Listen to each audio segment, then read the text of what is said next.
Samajwadi party के रुकने parliament Ziaur Rahman Barq ने कहा है कि गुज़िश्ता चंद वर्षों में संभल, उत्तर प्रदेश और मुल्क के दीगर हिस्सों में एक तशवीशनाक रुझान देखने में आ रहा है, जहां मसाजिद, मदारिस, कब्रस्तानों, ईदगाहों और दरगाहों जैसे मजहबी मकामात को मुसलसिल निशाना बनाया जा रहा है और उन्हें नुकसान पहुंचाया जा रहा है।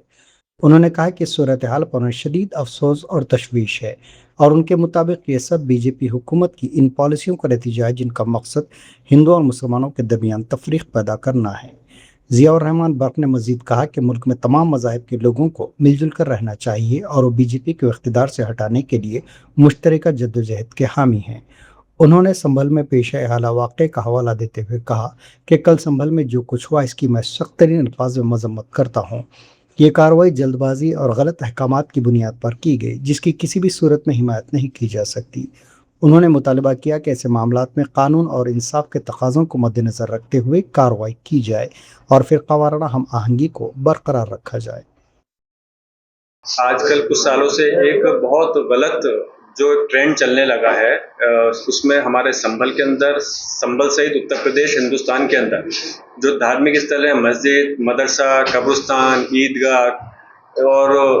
मज़ार को लगातार टारगेट करके जो नुकसान पहुंचाया जा रहा है, उससे हम लोग हताहत हैं। और ये नीति की, बीजेपी की सरकार की नीति के तहत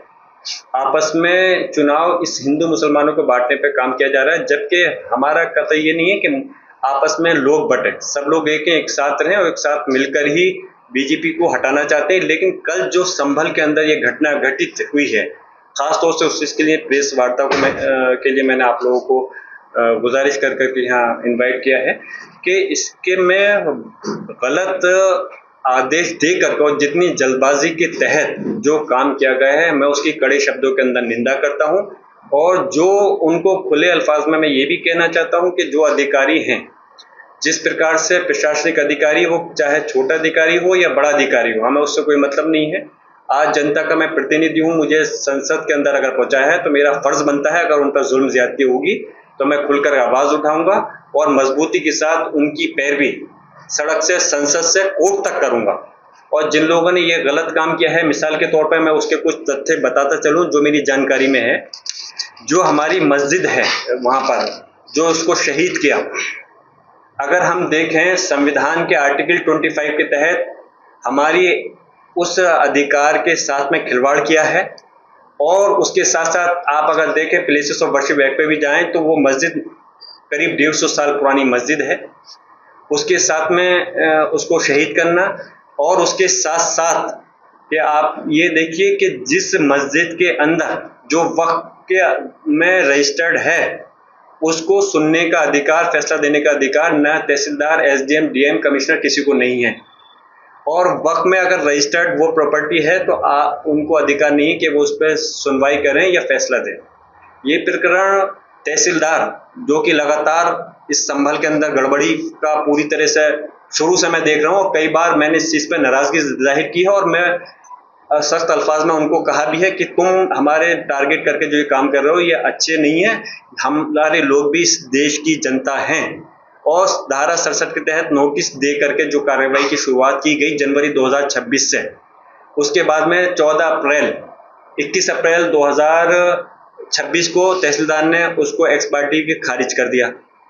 मई के अंदर डीएम कोर्ट के अंदर हमारे लोगों के माध्यम से वकील ने जो अपील डाली, उसमें 3 डेट पड़ी। जो एक पुराने डीएम थे वो बैठे नहीं उस समय, फिर उसके बाद में जो अब नए डीएम है, इनकी कोर्ट में 3 बार मामला गया, 2 डेट में नहीं बैठे।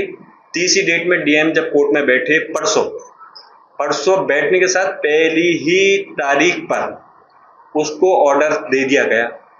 जबकि मैंने जानकारी करी, हमारे लोगों ने और वकील ने उसमें एक एप्लीकेशन दी थी कि उस समय वकील अवेलेबल नहीं थे और वो चाहते थे कि इसमें डेट दे दी जाए। लेकिन वहाँ पे उनसे ये कहा गया कि